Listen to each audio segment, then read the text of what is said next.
நீதித்துறையின் பெயருக்கு களங்கம் கற்பிப்பதை ஏற்க முடியாது என்று உச்சநீதிமன்றம் தெரிவித்திருக்கிறது.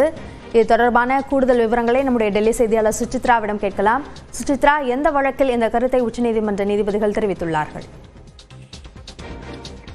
நீதித்துறையில் ஊழல் இருப்பதாக NCERT 8ஆம் வகுப்பு பாடப்புத்தகத்தில் இடம்பெற்றிருந்த ஒரு குறிப்புகள் என்பது இடம்பெற்ற நிலையில் அதற்கு கடும் கண்டனத்தை தற்பொழுது தலைமை நீதிபதி சூரியகாந்த் அமர்வானது தெரிவித்திருக்கிறது. குறிப்பாக நீதித்துறையினுடைய ஊழல் குறித்த ஒன்றிய அரசினுடைய அந்த பாடப்புத்தகத்திற்கு கடுமையான ஒரு கண்டனத்தை முன்வைத்து சட்டப்படி நடவடிக்கை எடுக்கப்படும் என்ற ஒரு அறிவிப்பை தற்பொழுது உச்சநீதிமன்றத்தின் தலைமை நீதிபதியான சூரியகாந்த் அமர்வானது அறிவித்துள்ளது மிக முக்கியமாக பார்க்கப்படுகிறது. குறிப்பாக இந்த உலகில் நீதித்துறையினுடைய நேர்மையை கெடுக்கவும் அதன் மீதான ஒரு அவதூறு பரப்புவதற்கும் ஒருபோதும் தான் அனுமதிக்க மாட்டேன் எனவும் எந்த ஒரு விலையிலும் அதை அனுமதிக்க முடியாது என்ற ஒரு கருத்தையும் அவர் கூறியுள்ளது என்பது பார்க்கப்படுகிறது.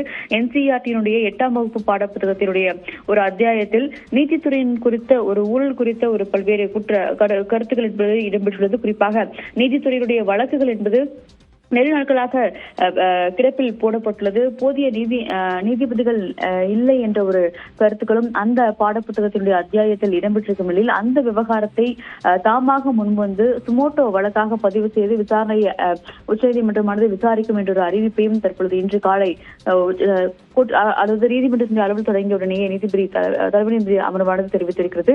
அது மட்டுமல்லாமல் நீதித்துறையின் மீது இது போன்ற அபாண்டமான ஒரு குற்றச்சாட்டுகளையும் ஏற்க முடியாது என்ற ஒரு கருத்தை மற்றொரு நீதிபதியான ஜாய்மாலா பக்ஷியும் தெரிவித்துள்ளது முக்கியமாக பார்க்கப்படுகிறது. NCERT இந்த பகுதியில் இந்த புத்தகங்கள் இடம்பெற்றுள்ளது. வரும் கல்வியாண்டில் இந்த புத்தகங்கள் என்பது பாட புத்தகங்களாக வகுப்புகளுக்கு வழங்கப்படும் என்று சமீபத்தில் வெளியான அந்த ஒரு செய்தித்தாளுடைய ஒரு அறிக்கையை சுட்டிக்காட்டி இந்த ஒரு கருத்துக்களை நீதிபதிகள் முன்வைத்திருக்கிறார்கள்.